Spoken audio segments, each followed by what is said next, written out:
GO number 58 కింద, GO number 59 కింద కేసీఆర్ గారు హైదరాబాద్ పట్టణంలో 1,50,000 మంది పేదవాళ్ళకి పట్టాలు ఇచ్చినారు.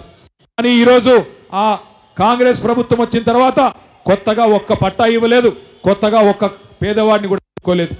కేసీఆర్ గారు ఉన్నప్పుడు మీ జూబ్లీ హిల్స్ నియోజకవర్గానికి కూడా 3,500 మందికి డబుల్ బెడ్రూమ్ ఇండ్లు ఇచ్చినారు. మొత్తం హైదరాబాద్లో 1,00,000 డబుల్ బెడ్రూమ్ ఇండ్లు కేసీఆర్ గారు కట్టించినారు. మరి నేను అడుగుతా ఉన్నా, కాంగ్రెస్ ప్రభుత్వం వచ్చినాక ఒక్క ఇల్లన్న ఈ 2 ఏళ్లలో కట్టినరా? ఒక్క ఇల్లు కట్టినరా? ఇందిరమ్మ రాజ్యం, ఇందిరమ్మ రాజ్యం అంటే ఇండ్లు కూలగొట్టుడే ఇందిరమ్మ రాజ్యమా? హైడ్రా పేరు మీద ఇవాళ మీ బస్తీలకు బుల్డోజర్ పంపుతున్నాడు రేవంత్ రెడ్డి.